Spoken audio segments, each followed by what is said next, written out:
ଶ୍ରୀ ଜଗନ୍ନାଥ ରଥଯାତ୍ରାର କାହାଣୀ। ପ୍ରାଚୀନ କାଳରୁ ପୁରୀର ଶ୍ରୀ ଜଗନ୍ନାଥ ରଥଯାତ୍ରା ଭାରତରେ ସବୁଠାରୁ ପବିତ୍ର ପର୍ବମାନଙ୍କ ମଧ୍ୟରୁ ଗୋଟିଏ ଓଡ଼ିଶାର ବଡ଼ ପର୍ବ। ପ୍ରତିବର୍ଷ ଆଷାଢ଼ ଶୁକ୍ଳ ଦ୍ୱିତୀୟ ତିଥିରେ ପ୍ରଭୁ ଜଗନ୍ନାଥ, ବଡ଼ ଭାଇ ବଳଭଦ୍ର ଓ ଭଉଣୀ ସୁଭଦ୍ରା ତିନୋଟି ବିଶାଳ ରଥରେ ଶ୍ରୀମନ୍ଦିରରୁ ଗୁଣ୍ଡିଚା ମନ୍ଦିରକୁ ଯାତ୍ରା କରନ୍ତି। ଏହି ଯାତ୍ରାକୁ ଭଗବାନଙ୍କ ଜନସାଧାରଣଙ୍କ ମଧ୍ୟକୁ ଆସି ସମସ୍ତଙ୍କୁ ଦର୍ଶନ ଦେବାର ପ୍ରତୀକ ବୋଲି ମନାଯାଏ।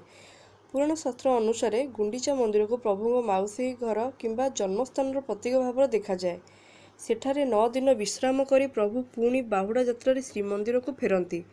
ବାହୁଡ଼ା ଯାତ୍ରା କେବଳ ଫେରିବା ଯାତ୍ରା ନୁହେଁ, ଏହା ହେଉଛି ଭକ୍ତଙ୍କୁ ଆଶୀର୍ବାଦ ଦେଇ ନିଜ ମନ୍ଦିରକୁ ଫେରିବାର ଦିବ୍ୟ ଲୀଳା। କିନ୍ତୁ ଏହି ଯାତ୍ରାରେ ଆସେ ଏକ ରହସ୍ୟମୟ ମୋଡ଼। ମାଉସୀ ମା ମନ୍ଦିରରେ ପ୍ରଭୁଙ୍କୁ ଅର୍ପଣ କରାଯାଏ ପୋଡ଼ପିଠା। ଏହା କେବଳ ଭୋଗ ନୁହେଁ, ଏହା ମାତୃସ୍ନେହ ଓ ଭକ୍ତିର ପ୍ରତୀକ।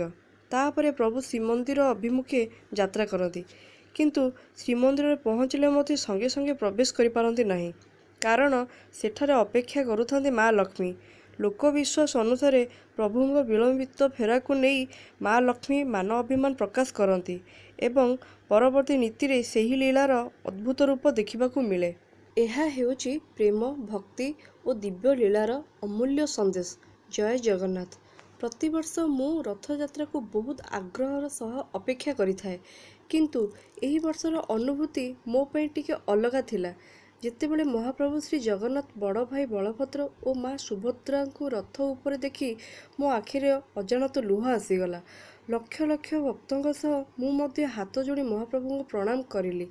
ସେହି କିଛି ମୁହୂର୍ତ୍ତ ମୋ ଜୀବନରେ ସବୁଠାରୁ ମୂଲ୍ୟବାନ ମୁହୂର୍ତ୍ତ ହୋଇ ରହିଗଲା।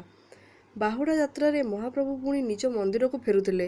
ରାସ୍ତାରେ ଦୁଇ ପାର୍ଶ୍ୱରେ ଅସଂଖ୍ୟ ଭକ୍ତ ଗରମକୁ ଖାତିର ନ କରି ଘଣ୍ଟା ଘଣ୍ଟା ଧରି ଅପେକ୍ଷା କରୁଥିଲେ।